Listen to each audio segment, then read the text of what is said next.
عزیز بچوں، ہم نے پچھلے ویڈیو میں دیکھا کہ تنوع ہماری طاقت ہے۔ اسی طرح ملک بھارت میں مختلف مذاہب کے لوگ رہتے ہیں اور ان کو اپنے مذہب کے عقیدے کے مطابق زندگی گزارنے کی آزادی ہے۔ ہمارے ملک بھارت نے مذہبی غیر جانبداری کے اصول کو اپنایا ہے، اور یہ اصول کیا ہے اس کے بارے میں مزید معلومات ہم اس ویڈیو میں حاصل کریں گے۔ پیارے بچوں، بھارتی سماج میں مختلف مذاہب کے لوگ رہتے ہیں۔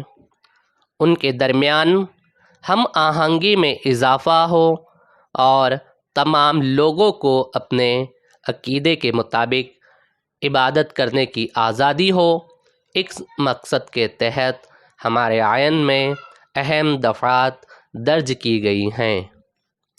بھارت دنیا کا ایک اہم مذہبی غیر جانبدار سیکولر ملک ہے۔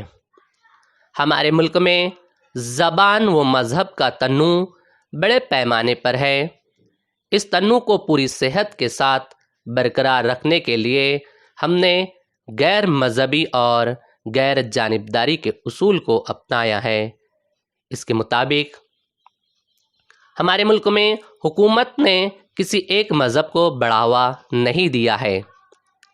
ہر شخص کو اپنے یا اپنی پسند کے مذہب کی پیروی کرنے کی آزادی ہے۔ مذہب کی بنیاد پر افراد میں تفریق نہیں کی جاتی ہے۔ حکومت تمام مذاہب کے لوگوں کے ساتھ یکساں سلوک کرتی ہے۔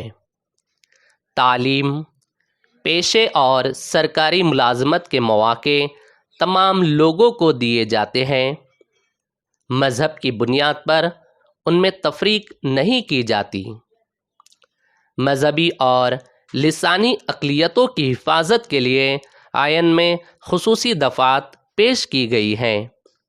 اقلیتوں کو اپنی لسانی اور تہذیبی شناخت کو برقرار رکھنے کی آزادی ہے۔ تعلیم کے توسط سے اپنے معاشرے کو ترقی دینے کی بھی انہیں آزادی ہے۔ مذہبی غیر جانبداری کے اصولوں کی وجہ سے بھارتی سماج میں مذہبی ہم آہنگی برقرار ہے۔